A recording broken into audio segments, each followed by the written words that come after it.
Hello, Lillian. This is your grandpa, also known as Baba.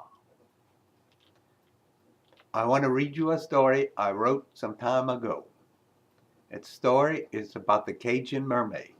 It's a story about crawfish in the bayou. I have pictures, but I can't put them on the camera. I don't know how.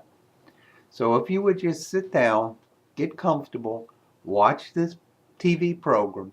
There's no commercial breaks.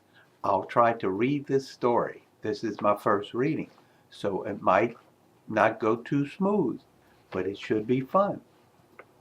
Some time ago, I asked Monsieur Dominique who was the first person to eat a crawfish, and he told me this story. It goes like this. Monsieur Dominique, who was the first that ate a crawfish? Well, I once asked that same question of my great-grandpère, Jean, who was a first settler here along the bayous in Louisiana. He told me when he first arrived from that country up in the north that the only way he could feed his family was to fish, trap, and pick things from the bayou and the marsh. So one day, to discover what type of critters were living in the marsh, he set out with a scoop net along the bayou. Every now and then he would stop and scoop that net and bring up whatever critters he had and put them in this white bucket. As he walked along, he would notice that he found some real small critters, things that were small compared to where they were when he used to live up north.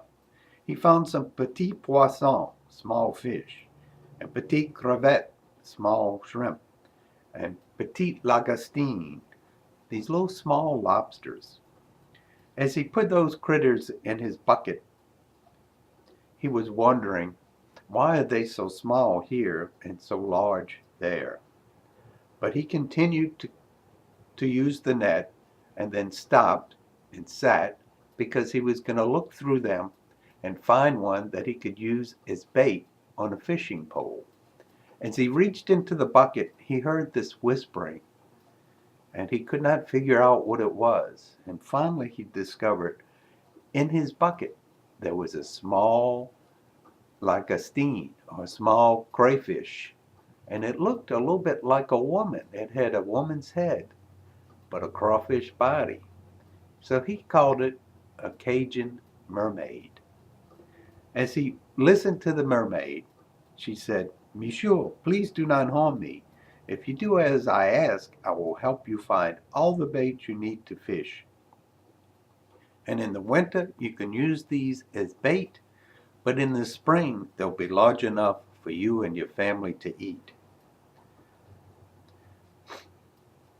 My great-grandpère Jean-Pierre agreed with this small Cajun mermaid, and he placed her near the bayou, so she gave him directions where he can go into the marsh and how to catch crawfish that would be as large as his thumb.